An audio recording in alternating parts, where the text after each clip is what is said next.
É o 15º Concílio de Pastores e Anciãos e Ancianato da Paulista Oeste.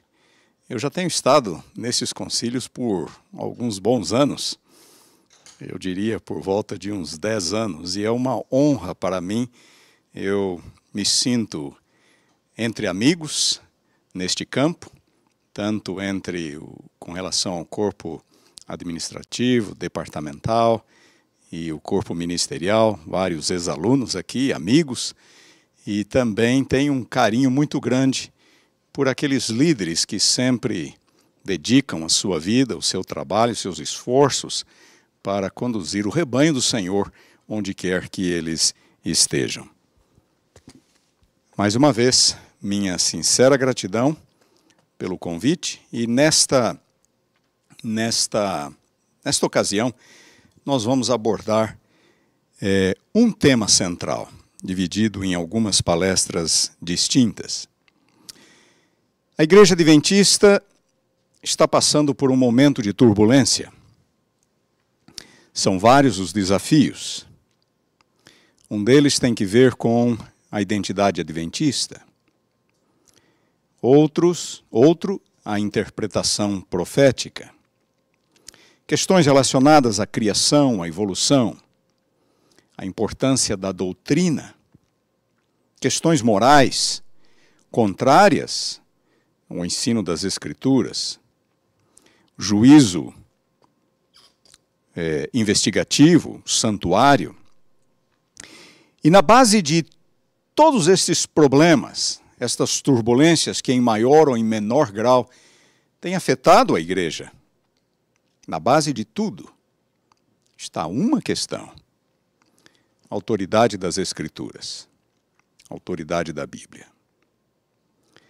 Qual é o papel da Bíblia na vida religiosa do cristão? Qual é o papel da Bíblia no ensino e na vida da igreja? É a Bíblia autoritativa ou não? Que tipo de autoridade tem a Bíblia? A Bíblia seria, por acaso, apenas um livro antigo, como outros livros antigos? Existem partes mais inspiradas que outras e, portanto, mais autoritativas que outras? Não é a Bíblia, não seria a Bíblia culturalmente condicionada? Muitas pessoas dizendo isso, que a Bíblia foi dada para um povo antigo, numa cultura antiga, e nós temos que filtrar os ensinos da Bíblia, encontrar aquilo que realmente se aplica e é relevante para os nossos dias. Na verdade, para aqueles que afirmam que a Bíblia é culturalmente condicionada, não sobra quase nada. Tem ela real relevância e aplicabilidade para os nossos dias? Alguns dizem que a autoridade repousa única e exclusivamente sobre Jesus, e que Jesus é o filtro de tudo, todo e qualquer ensino, toda e qualquer doutrina, toda e qualquer alegação de cunho teológico. Na verdade, o objetivo por detrás é diminuir a relevância da Bíblia. Jesus não tratou de todos os assuntos. Jesus tratou de pelo menos no que temos revelado nos evangelhos, um número relativamente reduzido de ensinos. Jesus pregava o reino de Deus, ensinava as pessoas a serem boas, a serem gentis para com o próximo. E algumas pessoas querem reduzir a religião a esse tipo de ensinamento. Qual é a autoridade da Bíblia? Sobre o que repousa a autoridade da Bíblia? Nestas palestras estaremos juntos abordando esta questão, sob diversos ângulos, sob diversos pontos de vista. Hoje, nesta noite, a autoridade da Bíblia. Sobre o que repousa a autoridade da Bíblia. Na verdade, a autoridade da Bíblia repousa sobre dois fatores, e o primeiro deles é muito claro, é a sua origem divina. A Bíblia se nos apresenta como sendo a palavra de Deus, inspirada por Deus. Se nós dermos uma olhada na Bíblia, nós vamos encontrar, por exemplo, a expressão diz o Senhor 361 vezes. A expressão assim diz o Senhor e algumas das suas variações aparece 445 vezes. E o termo palavra, em hebraico davar, no Antigo Testamento, em combinações que têm o sentido de palavra de Deus, ocorre nada menos que 540 vezes, na forma de mandamentos, profecias, exortações. Em outras palavras, como eu disse, a Bíblia se nos apresenta como sendo a palavra de Deus. E este é o principal fundamento da sua autoridade. De acordo com a Bíblia, Deus fala, Deus se revela. E a Bíblia é o conteúdo desta revelação. Os profetas reivindicam haver escrito aquilo que Deus disse. Eu poderia ler muitos textos com vocês. Eu gostaria que vocês nos acompanhassem na leitura de alguns textos. Abra sua Bíblia, por gentileza. Por exemplo, em Êxodo, capítulo 17, versículo 14. Êxodo, capítulo 17, versículo 14. Este é apenas um dos vários textos que nós poderíamos ler, dos inúmeros textos. Deus falando a Moisés. Então disse o Senhor a Moisés, Êxodo 17, 14, escreve isto para a memória num livro e repete-o a Josué. Escreve isto para a memória num livro. Quando vamos ao capítulo 24, versículo 4, ainda em Êxodo, lemos, e Moisés escreveu todas as palavras do Senhor. Moisés escreveu todas as palavras do Senhor. Josué, ele também é instruído a escrever as palavras do Senhor, e ele assim o faz. Jeremias e diversos outros escritores bíblicos são explícitos ao dizer que veio a eles a palavra do Senhor, e aquilo que eles escreveram é aquilo que o Senhor lhes havia revelado. Tanto os profetas quanto os destinatários das mensagens acreditavam que a mensagem era de origem divina. Repito, tanto os profetas quanto os destinatários tinham a consciência de que era Deus quem estava falando por intermédio do agente humano. Gostaria de lhes fazer uma pergunta. A Bíblia é a palavra de Deus? A Bíblia contém a palavra de Deus? Ou a Bíblia se torna a palavra de Deus? O que você acha? A Bíblia é? A Bíblia contém? Ou a Bíblia se torna a palavra de Deus? Antes que você responda esta pergunta, deixa eu explicar o que há por detrás. O conceito de que a Bíblia é a palavra de Deus é aquilo que nós, tradicionalmente, acreditamos. A Bíblia é a palavra de Deus. A ideia de que a Bíblia contém a palavra de Deus, na verdade, é uma forma sutil de negar a autoridade da Bíblia. Eles dizem, não, a Bíblia não é, ela apenas contém. Nós temos que filtrar, nós temos que analisar, nós temos que ver o que realmente é divino, separar aquilo que é divino daquilo que é humano. Percebam o aspecto sutil deste conceito? E a ideia de que a Bíblia se torna a palavra de Deus é mais ou menos assim. Não, a Bíblia não é a palavra de Deus. Ela é a palavra humana. Ela é o testemunho de homens, nada mais do que isto. Mas este testemunho de homens é capaz de me inspirar a ter uma vida religiosa, a ter uma relação com Deus. E quando eu sou inspirado pela Bíblia, então a Bíblia se torna a palavra de Deus para mim. Este é o conceito por detrás, esta é a ideia por detrás do conceito. A Bíblia se torna a palavra de Deus. A Bíblia é? A Bíblia contém? Ou a Bíblia se torna?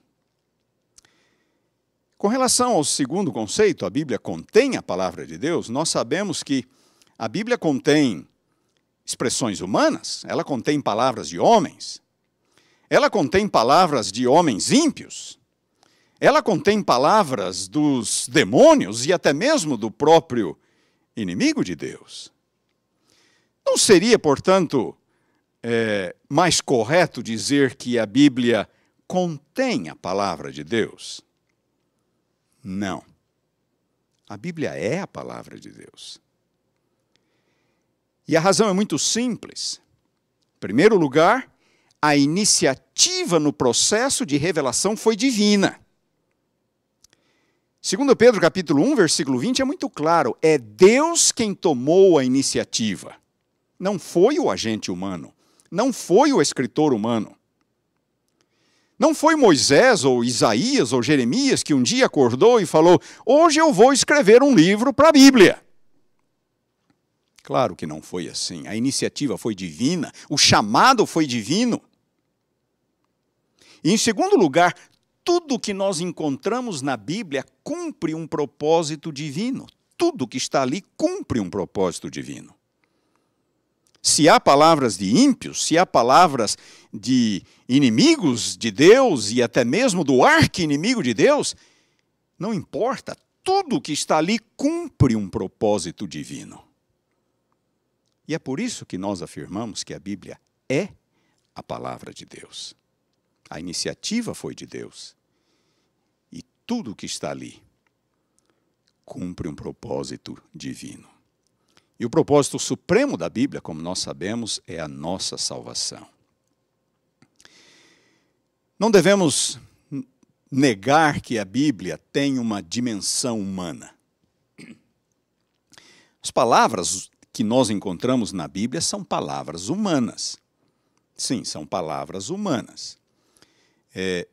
Muito embora Deus tenha se revelado, muito embora Deus tenha dito aquilo que os profetas deveriam escrever, o processo da inspiração não é verbal, Deus não dita o conteúdo. É por isso que nós encontramos uma variedade de estilos, uma variedade de expressões. Há profetas que escrevem melhores, há profetas que escrevem pior. Por quê? Porque eles eram de diferente cultura, diferentes níveis de escolaridade. No Novo Testamento é a mesma coisa. Se nós formos de novo para 1 Pedro, capítulo 1, versículos 20 e 21, nós vamos ler claramente que homens santos falaram, movidos pelo Espírito Santo. Eles foram inspirados, foram movidos por Deus, mas quem falou foi o agente humano. As palavras da Bíblia são palavras humanas. Mas estas palavras humanas são o veículo de uma mensagem divina.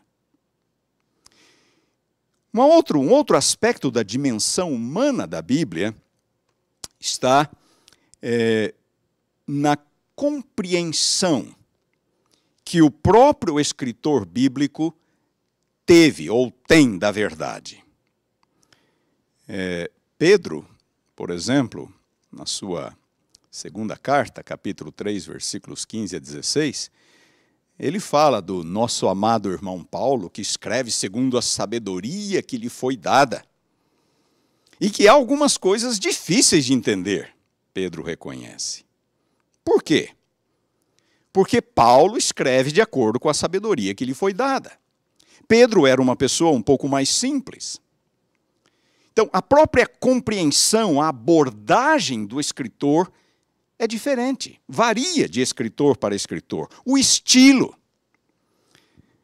Notem nas epístolas de João, Filhinhos, estas coisas vos escrevo para que não pequeis. O idoso João, possivelmente o último apóstolo, vivo já no final do primeiro século. Filhinhos, estas coisas vos escrevo. Olhem para João Batista. Raça de víboras, quem vos ensinou a fugir da ira vindoura? Por que nós encontramos essa variedade? Porque a personalidade, a compreensão, há uma interação entre o agente humano, o profeta, o evangelista, com a mensagem que é de origem divina, que vem de Deus. Um outro elemento humano também que nós encontramos na Bíblia são as experiências da vida. Deus se utiliza das experiências da vida do profeta para revelar sua mensagem. Jeremias profetizou no momento de crise e ele não queria fazer aquilo, e ele fica dizendo o tempo inteiro. É o profeta chorão, conhecido como o profeta chorão. Ele reclama o tempo todo. Esta experiência do profeta é o veículo utilizado por Deus para comunicar a sua verdade. Paulo escreve algumas de suas cartas enquanto viajando, Paulo escreve algumas de suas cartas enquanto preso. E esta experiência, ou estas experiências dos escritores, são evidentes nos seus escritos. São os livros da Bíblia culturalmente condicionados por causa disso? Porque a linguagem humana, porque a linguagem é humana, porque o preparo e a compreensão do profeta está ali presente na mensagem, ajuda a moldar a mensagem, por causa das experiências de vida dos escritores. É a Bíblia culturalmente condicionada? Nós temos que fazer uma distinção aqui, muito importante. A Bíblia foi dada no contexto de uma cultura, mas ela não é, isso não significa que ela seja culturalmente condicionada. Há um livro tido como sagrado por aí, que segundo aqueles que assim acreditam, o livro foi encontrado em tábuas de ouro numa caverna e traduzido por um anjo. As tábuas, o conteúdo foi traduzido por um anjo. Algumas pessoas parecem agir como se quisessem que a Bíblia tivesse sido dada da mesma forma. Aqueles que acham que a Bíblia é culturalmente condicionada. Deus escolheu um outro método. Deus escolheu pessoas reais, histórias reais, contextos de vidas reais.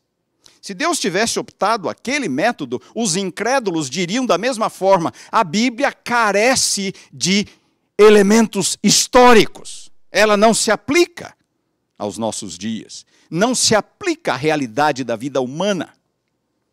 Na verdade, aqueles que querem descrer ou criticar, de um jeito ou de outro, o fariam. De um jeito ou de outro, fariam. Sim, a Bíblia tem uma dimensão humana. Como Jesus tinha uma natureza divina humana, a Bíblia tem uma natureza divina humana. Linguagem humana, linguagem limitada. Pedro escreve de um jeito, Paulo escreve de outro. Não há uma palavra para cada ideia que nós encontramos na Bíblia. Vejam, por exemplo, a palavra lei em Paulo. Paulo usa um termo, lei, com pelo menos 7 significados diferentes. Não nos admira que nós tenhamos dificuldades para interpretar Paulo às vezes. Por que é assim? Por causa das limitações da linguagem humana. E se você quiser ler um pouco mais, ou se aprofundar um pouco mais nesse assunto, eu recomendo que você leia o Mensagens Escolhidas, da Sra. White, volume 1. Toda a primeira sessão ela trata sobre a questão da inspiração. E ela diz claramente, a linguagem bíblica é linguagem humana. A linguagem é humana. Deus não dita, Deus inspira pensamentos. E o profeta escreve à sua maneira, de acordo com a sua compreensão, de acordo com o seu grau de escolaridade, de acordo com as suas próprias experiências de vida. E assim, a Bíblia é capaz de falar a nossa realidade. Mas a Bíblia se nos apresenta como sendo a palavra de Deus. Linguagem humana, mas palavra divina. Deus se revela. É Deus quem toma a iniciativa. E tudo que está aqui cumpre um propósito divino. Eu quero ler com vocês uma das bem-aventuranças. Ela não é muito conhecida, mas é uma das bem-aventuranças de Jesus. Lucas, capítulo 11, versículo 28. Lucas, capítulo 11, versículo 28. Acompanhe-nos na leitura da Bíblia. Disse Jesus: bem-aventurados são os que ouvem a palavra de Deus e aguardam. É interessante ler o contexto em que Jesus fez essa declaração, deu essa declaração. Uma mulher exalta Jesus, ou, na verdade, a mãe de Jesus. Bem-aventurada aquela que te concebeu, e os seios que te amamentaram. Jesus responde: bem-aventurados são os que ouvem a palavra de Deus e os que aguardam. Há uma intencionalidade por detrás das palavras de Jesus. Há uma intencionalidade aqui. Quando Jesus se utiliza da expressão palavra de Deus, ele está se referindo ao Antigo Testamento. E eu já disse, aquelas centenas de vezes em que a expressão diz o Senhor, assim diz o Senhor, a maioria, a grande maioria delas, ocorre no Antigo Testamento. Jesus reconhece a autoridade do Antigo Testamento. Nós vamos falar um pouco mais amanhã sobre este ponto. Alguém poderia perguntar, mas e quanto ao Novo Testamento? Sobre o que repousa a autoridade do Novo Testamento? Vamos para Lucas, estamos em Lucas, vamos para Lucas, capítulo 3, versículo 2. Lucas, capítulo 3, versículo 2. Quando Lucas vai iniciar sua descrição do ministério de João Batista, ele menciona em que ano de Tibério César, que era o imperador romano, quem era o governador da Judeia, Herodes, o tetrarca da Galileia, e assim por diante. Sendo, versículo 2, sumos sacerdotes Anás e Caifás, aí ele diz, veio a palavra de Deus a João. Veio a palavra de Deus a João. A mesma expressão que nós encontramos no Antigo Testamento. A mesmíssima expressão, veio a palavra de Deus a João. E o livro de Hebreus fala, havendo Deus outrora falado de muitas maneiras aos pais pelos profetas, voltou a falar nestes últimos dias. Deus voltou a falar. Os rabinos ensinavam que desde o tempo de Malaquias, o Espírito Santo havia se retirado da terra. Não havia mais profecia. Não havia mais revelação divina. Inspiração. Segundo o ensino dos rabinos, eles tinham as Escrituras como fechado, o cânon do Antigo Testamento como fechado. Mas Deus volta a falar, por intermédio de João. Deus volta a falar. Veio a palavra do Senhor a João. E Jesus, João capítulo 1, versículo 1, no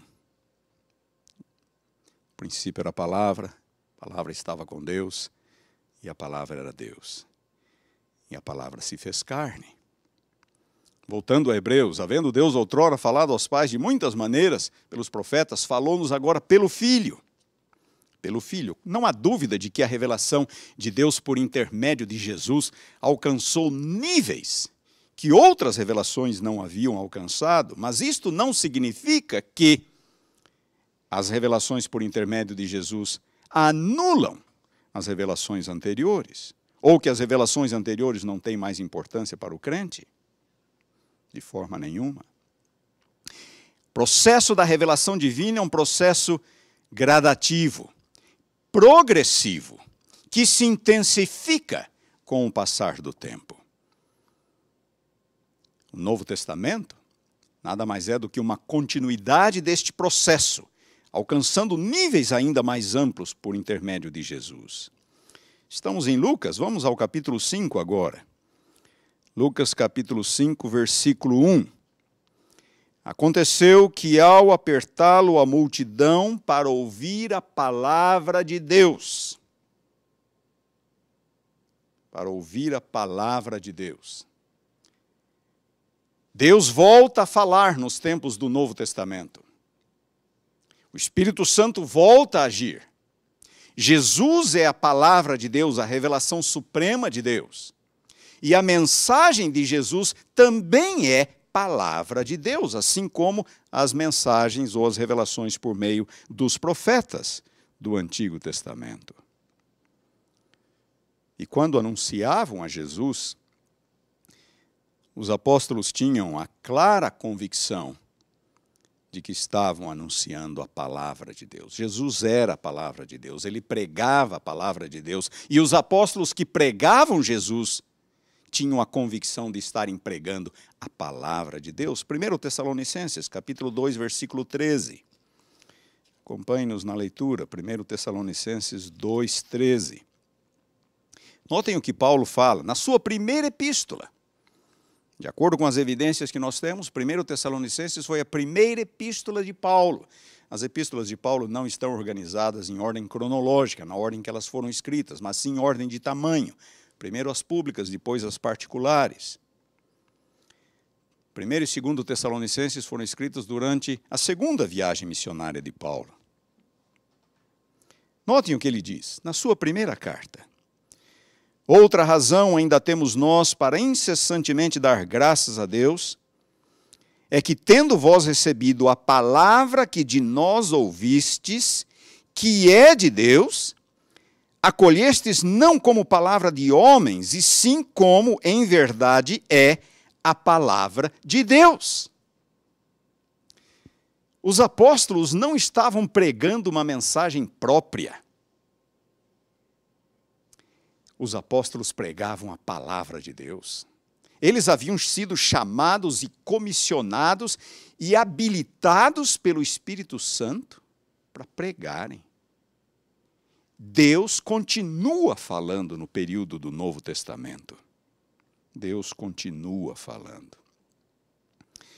Pessoas que querem fazer uma distinção entre o Antigo e o Novo Testamento, tal distinção não condiz com a evidência bíblica. Pessoas que querem separar Jesus como se ele fosse o critério, isto não condiz com a evidência do próprio ensino de Jesus, que reconhecia a autoridade e a validade da palavra de Deus. A autoridade da Bíblia repousa principalmente sobre dois fatores. O primeiro deles é o fato de que a Bíblia é a palavra de Deus. É de origem divina. E tudo que está ali cumpre um propósito divino. Segundo ponto, a Bíblia é autoritativa para o crente por causa do conceito de cânon. Conceito de cânon. Cânon é uma palavra de origem grega, ela significa, como ela se nos apresenta, é uma palavra que veio do grego, ela significa regra, padrão, norma. A palavra cânon, regra, padrão, norma. Nos primeiros séculos da igreja, nos primeiros 3 séculos, ela se referia à doutrina. A doutrina é o cânon, a doutrina normativa, o ensino apostólico preservado pela igreja. E do 4º século em diante, esta palavra cânon passou a ser usada com relação aos livros que contêm essa doutrina. Portanto, o cânon é o conjunto de livros autoritativos, o conjunto de livros sagrados. Nós podemos falar no cânon bíblico, nós podemos falar no cânon do Antigo Testamento, no cânon do Novo Testamento. É uma regra, é um padrão, uma norma. É o segundo ponto sobre o qual repousa a autoridade bíblica. Há inspiração fora da Bíblia. Houve profetas não canônicos no período bíblico e no período pós-bíblico. há inspiração fora da Bíblia. O que torna a Bíblia diferente? O que torna a Bíblia autoritativa? Exatamente o conceito de cânon. Lutero defendeu o princípio da sola escritura. Dizia ele, nenhuma autoridade humana, qualquer natureza, nenhuma autoridade humana, sola escritura, somente por meio da Bíblia, dizia Lutero. A senhora White, Mensagens Escolhidas, volume 1, página 416, ela diz, a Bíblia e a Bíblia tão só deve ser o nosso credo. A Bíblia e a Bíblia tão só. Nossos próprios pontos de vista e ideias não devem controlar nossos esforços. O homem é falível, mas a palavra de Deus é infalível. E ela termina a citação dizendo, é o último parágrafo do Mensagens Escolhidas, volume 1. Ela termina dizendo, ergamos o estandarte, no qual está escrito a Bíblia, nossa regra de fé e disciplina. E no Grande Conflito, na página 595, ela diz, uma citação que eu gosto muito, Deus terá sobre a terra um povo que mantenha a Bíblia e a Bíblia só, como norma de todas as doutrinas e base de todas as reformas. E ela continua dizendo, as opiniões de homens ilustres, as deduções da ciência, os credos ou as decisões dos concílios eclesiásticos, tão numerosos e discordantes como são as igrejas que representam. A voz da maioria, nenhuma dessas coisas, nem todas em conjunto, deveriam considerar-se como prova em favor ou contra qualquer ponto de fé religiosa. Nenhum, nem todos devem ser considerados como prova em favor ou contra qualquer ponto de fé religiosa. Antes de aceitar qualquer doutrina ou preceito, devemos pedir em seu apoio um claro, assim diz o Senhor. Grande Conflito 595. Algumas pessoas alegam que o cânon foi estabelecido pela igreja. Foi a igreja que selecionou, que reuniu os livros. E agora a igreja passa a se submeter, a ser regida pela autoridade da Bíblia. E eles dizem mais, dizem que a igreja é falível. E que, portanto, o cânon bíblico não tem nada de especial, é cíclico. A igreja escolhe e a igreja então passa a ser regida pela autoridade bíblica. A igreja escolhe os livros e passa a ser regida pela autoridade bíblica. E como a igreja é falível, o cânon é falível. São pessoas que querem esvaziar a Bíblia da sua autoridade.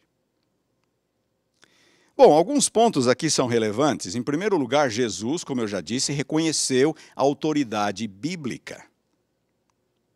O Antigo Testamento, por exemplo, já estava, o cânon do Antigo Testamento, a coleção de livros do Antigo Testamento, já estava fechado nos dias de Jesus e dos apóstolos.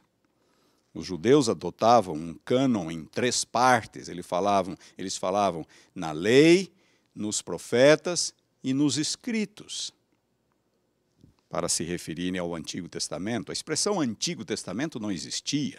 Ela foi cunhada a partir do começou a ser usada a partir do 2º século da nossa era, por cristãos. Assim também a expressão Novo Testamento.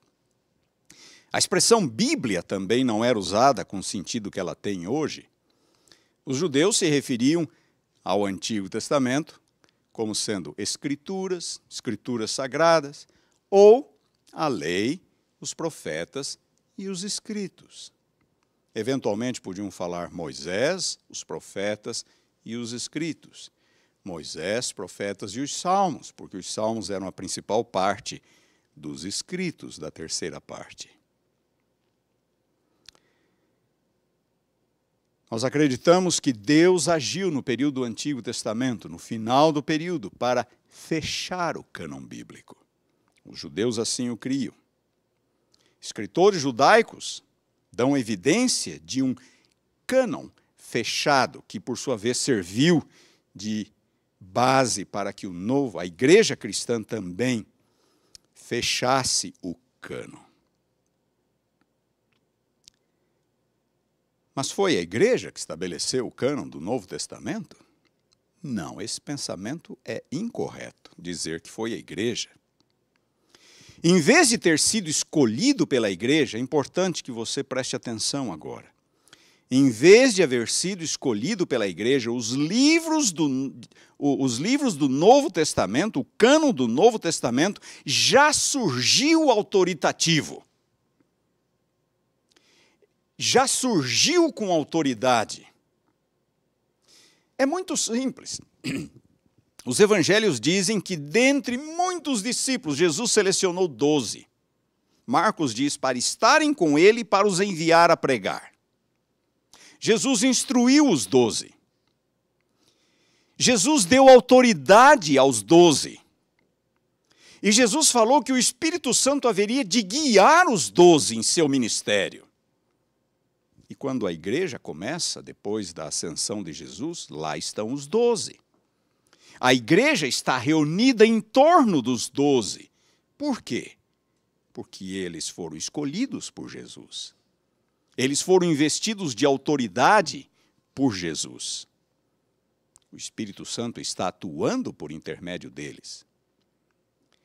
Aquilo que os 12 falavam era autoritativo para a igreja. E aquilo que os 12 escreveram era autoritativo para a igreja. Os livros do Novo Testamento não foram livros produzidos aleatoriamente e apenas mais tarde, no segundo, no terceiro, no quarto século, a igreja, vamos selecionar, vamos incluir este livro no cânon. Os livros nasceram autoritativos. Lembram-se da passagem que acabamos de ler, da última passagem que lemos? 1 Tessalonicenses 2,13. A mensagem de Paulo era a palavra de Deus. Paulo reivindica a autoridade apostólica. Os apóstolos reivindicam a autoridade apostólica. Não, os livros do Novo Testamento não se tornaram autoritativos porque foram incluídos numa lista canônica. Pelo contrário, a igreja os incluiu em seu cânon porque ela já os considerava inspirados, reconhecendo o seu valor intrínseco e autoridade apostólica, direta ou indireta. Algumas pessoas dizem que foram nos concílios eclesiásticos, lá no final do quarto século, que a igreja escolheu os livros. Não! A evidência não aponta nesta direção. Concílios como no norte da África, em Pona Régia, em 393, em Cartago, em 397, o que foi que esses concílios fizeram? Eles não impuseram algo de novo. Olha, é para aceitar Romanos como inspirado. Não. A evidência não diz isto. Esses concílios não impuseram algo de novo às comunidades cristãs. Esses concílios apenas codificaram aquilo que já era prática comum nas comunidades, na igreja. Nas discussões sobre o cânon, quais eram os critérios que eles utilizavam? Em primeiro lugar, origem apostólica, porque o Novo Testamento apresenta os apóstolos como separados por Jesus e investidos de autoridade. Os livros, para serem canônicos, têm que ter origem apostólica. Segundo critério, conformidade com a fé. Conformidade com a fé. Terceiro critério, contínua aceitação pela igreja. Então, se o critério é contínua aceitação pela igreja, então não eram os concílios que estavam impondo, estabelecendo um livro, tirando o outro. Não. Origem apostólica, conformidade com a fé e aceitação e uso contínuos pela igreja. Queridos, isto aqui não é um livro comum. Não é apenas um livro antigo, como outros livros da antiguidade. Algumas pessoas dizem que a Bíblia não passa de um livro antigo como outro qualquer e deve ser interpretado como qualquer outro livro da antiguidade. A Bíblia reivindica ser a palavra de Deus. A Bíblia reivindica ser inspirada por Deus. E esses livros que aqui estão nasceram com o selo da autoridade divina. Bem-aventurados os que ouvem a palavra de Deus e aguardam, disse Jesus. Lembram-se da parábola do semeador, não? Algumas sementes caem à beira do caminho, as aves comeram. Segundo Jesus, representam aqueles que ouvem, mas não compreendem. Vem o maligno e as arrebata. Algumas sementes caem em solo rochoso, pouca terra. A planta nasceu, mas foi queimada pelo sol. Pouca raiz não profunda. Jesus diz, é aquele que recebe logo com alegria, mas não resiste à perseguição, não tem raízes. Outras sementes caíram entre os espinhos, e os espinhos as sufocaram. Diz Jesus, os cuidados do mundo, sufocando a verdadeira fé. Mas algumas sementes caíram em boa terra, e elas frutificaram. Diz Jesus, é aquele que ouve, aquele que compreende. Bem-aventurados os que ouvem a palavra de Deus e aguardam. Nós escolhemos como vamos responder. Nós escolhemos que tipo de solo seremos. Nós escolhemos o que a palavra de Deus vai produzir em nós. Se permitirmos com que Deus, por meio do seu Espírito, opere, ela vai frutificar. Se reconhecermos a autoridade intrínseca, inerente desta palavra e nos submetermos a ela, seremos bem-aventurados, diz Jesus. Sem querer misturar demais os conceitos, no capítulo 5 de João, Jesus tem um diálogo bastante duro com os líderes judaicos. E Jesus os acusa de quererem pautar a sua fé por Moisés.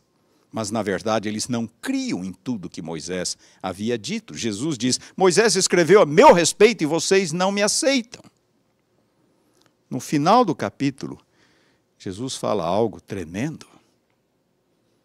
Ele diz, não sou eu, não é meu Pai que vai julgá-los no último dia. É Moisés em quem vocês colocaram a sua fé. É a palavra. Seremos julgados pela palavra. O objeto da rejeição, para aqueles que rejeitam, será o instrumento da condenação. O objeto da rejeição será o instrumento da condenação. Minha oração nesta noite é que todos nós façamos parte daquele grupo, os que ouvem e guardam. Diz Jesus, bem-aventurados. Eu quero estar nesse grupo. Eu tenho certeza que você também. E a minha oração é para que todos nós façamos parte deste grupo de pessoas bem-aventuradas, abençoadas. Que Deus nos abençoe. Amém.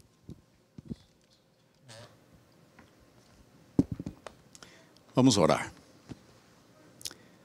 Nosso Deus, nosso Pai, nossa gratidão por mais este concílio, a nossa gratidão por mais este momento em que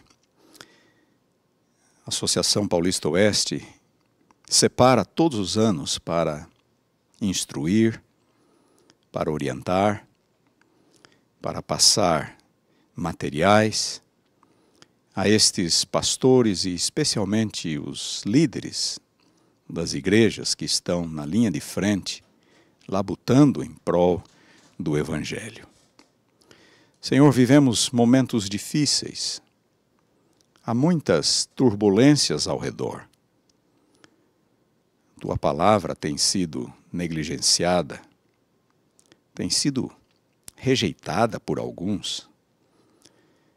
Mas nós aqui queremos renovar o nosso desejo, o nosso compromisso de seguirmos, de amarmos, lermos, guardarmos os ensinamentos da Tua palavra, para que possamos ser abençoados por ela, possamos ser usados por Ti para instruir o Teu povo, para trazer mais pessoas à causa do Evangelho e prepararmos assim um povo para o encontro com Cristo. Dá-nos a Tua bênção, dá-nos a Tua paz. Sê conosco durante todo este concílio. Em nome de Jesus, amém.